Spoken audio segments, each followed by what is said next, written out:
I'm Emma Peters, Special Counsel at Cal Clark. The purpose of this video series is to discuss what is ESG, what it means, and what businesses should be looking out for in the future. We'll be talking to a variety of people to get their opinions and views on ESG.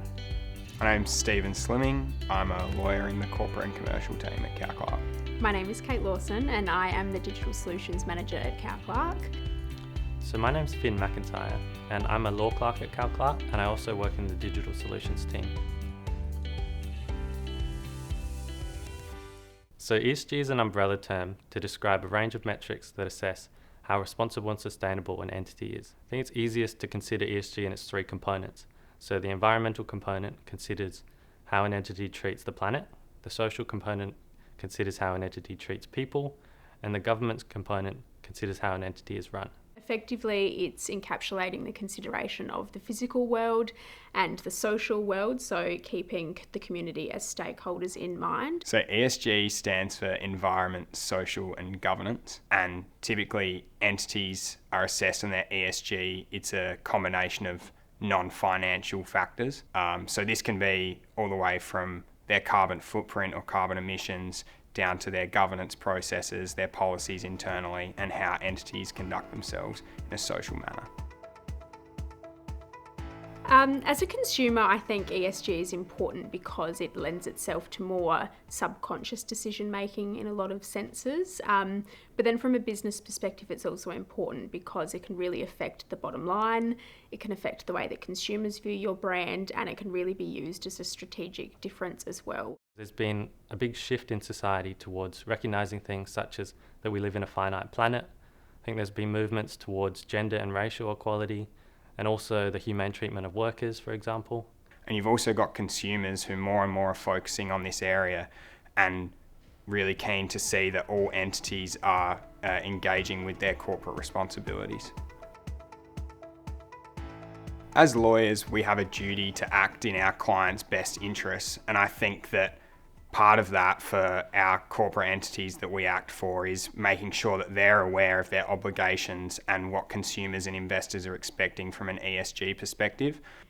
I think that often lawyers put themselves in a position of trying to balance the legislative compliance and making sure they keep the business decisions front of mind, and that's why ESG is perfect for that space, because you do need to meet all these requirements, but you also need to keep the nuances of the business.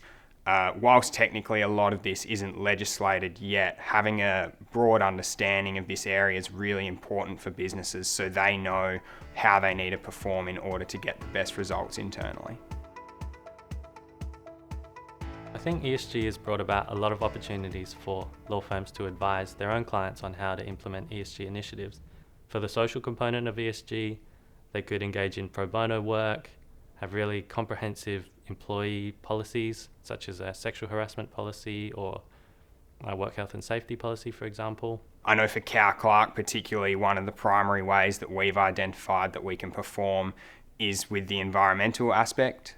Just a little thing like making sure that we reduce our waste internally as much as we can. We've had a dedicated team working towards segregating waste appropriately to ensure that our footprint is as little as possible. A lot of our clients are really keen to get underway and to make changes to their business to help perform better as a corporate citizen. But often what we see is that they're grappling with how to make these changes and how to ensure that they're implementing a framework in the best way. Typically for us, this requires working with the client to establish their current business practices and determine what is going to work best for them. I think the main thing that I've noticed is the importance of visibility. And that can present itself in visibility of supply chains or visibility of competitors.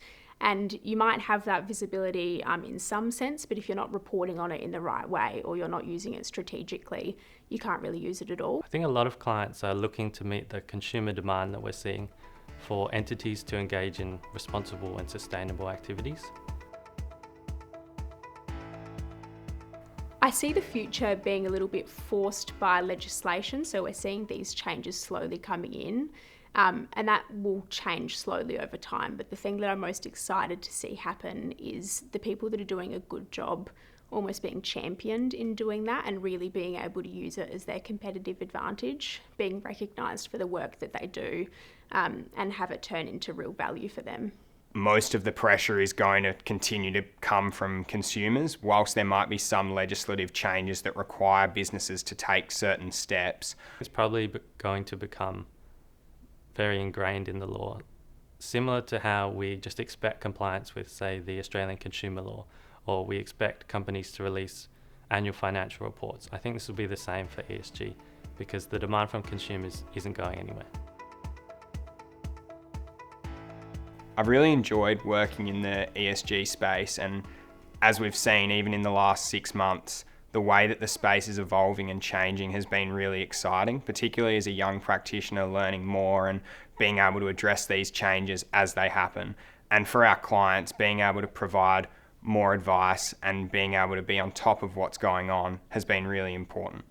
The thing I find most important to me is that everything at its core has a positive focus. So we still keep the commercial factors front of mind with all that we do, but being able to go back to that core positive function does really make a difference in our daily tasks and making sure that we keep that in everything that we do and that we don't stray too far away from what we're really trying to achieve for our clients.